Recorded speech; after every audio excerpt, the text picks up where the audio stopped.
आज आपण करणार आहोत खुसखुशीत अशी करंजी। त्यासाठी इथे मी अर्धा किलो मैदा घेतलेला आहे। या मैद्यामध्ये 1 वाटी तूप गरम करून हे तुपाचं मोहन घालून घेतलेलं आहे।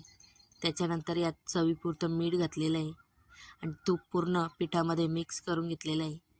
त्याच्यानंतर थोडं थोडं पाणी घेऊन पीठ चांगलं घट्टसर मळून घेतलेलं आहे।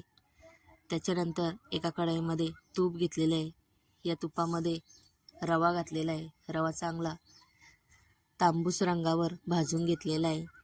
त्याच्यानंतर सुकं खोबरंसुद्धा बारीक किसणीने किसून हे सुद्धा भाजून घेतलेलं आहे। त्याच्यानंतर कढईमध्ये 1 चमच तूप घेतलेलं आहे। त्यात काजू आणि बदाम हे दोन्ही ड्रायफ्रूट चांगले भाजून घेतलेले आहेत। आता सारण आपलं रवा घेतलेला आहे भाजलेला, त्याच्यामध्ये पिठी साखर, ड्रायफ्रूट, भाजलेलं खोबरं हे सर्व मिक्स करून घेतलेलं आहे। त्याच्यानंतर यात घातलेला आहे खवा। खवासुद्धा हाताने चांगला मिक्स करून घ्यायचा आहे।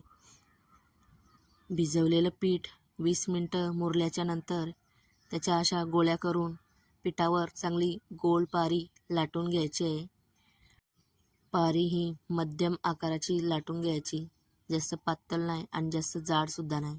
त्याच्यानंतर करंजीच्या साच्यामध्ये ही पारी ठेवून याच्यामध्ये सारण भरून घ्यायचं आहे।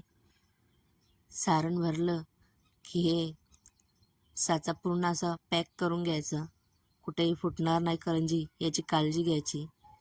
कढया दाबून घ्यायच्या। त्याच्यानंतर कढईमध्ये तेल गरम करून ही करंजी चांगली खरपूस रंगावर भाजून घ्यायची। त्याच्यानंतर या करंज्या महिनाभरसुद्धा हवाबंद डब्यामध्ये राहू शकतात।